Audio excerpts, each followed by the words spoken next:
မင်္ဂလာပါခင်ဗျာစကားပြောနမူနာပုံစံ206ဖြစ်ပါတယ်ဒီခါမှာကျွန်တော်တို့ကဓာတ်အတွက်သိကြပါပေါ့နော်ဒီတစ်ခုခုအတွက်သိကြပါဆိုတာကိုကျွန်တော်တို့ဘယ်လိုအသုံးနှုန်းလေးနဲ့သုံးပြီးတော့ပြောဆိုကြမလဲเนาะဒါနဲ့ပတ်သက်ပြီးတော့ကျွန်တော်တို့လေ့လာမှာဖြစ်ပါတယ်ခင်ဗျာကျွန်တော်တို့လိုက်ပြီးတော့ကြည့်အောင်ပါဒါအတွက်သိကြပါကျွန်တော်တို့ဘယ်လိုသုံးမလဲဆိုချိန်မှာ SCC DACC that see that plus နောက်က subject plus verb ထည့်ပြီးတော့ရေးရမှာဖြစ်ပါတယ်နောက်ကတစ်ခုခုအတွက်ပေါ့နော်ကိုသုံးနေတဲ့သုံးကို subject နဲ့ verb နဲ့လိုက်ပြီးတော့ရေးရမှာဖြစ်ပါတယ် see that plus subject plus verb ပုံစံဖြစ်ပါတယ်ခင်ဗျာနမူနာဝါကျများကိုကြည့်အောင်ပါ see that you come on time မင်းအချိန်မီလာဖို့သိကြပါ see that you finish your homework မင်းအိမ်လုပ်တွေအိမ်စာတွေပြီးစီးဖို့သိကြပါ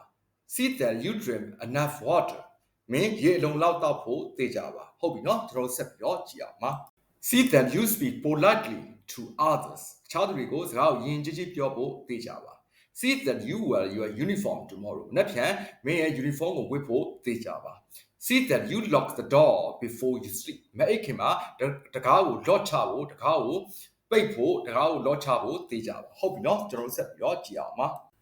see that you attend the meeting အစည်းအဝေးတက်ဖို့မင်းသိကြပါ see that you check your email မင်းရဲ့ email ကိုပြန်လည်စစ်ဆေးဖို့မင်းသိကြပါ see that you clean your room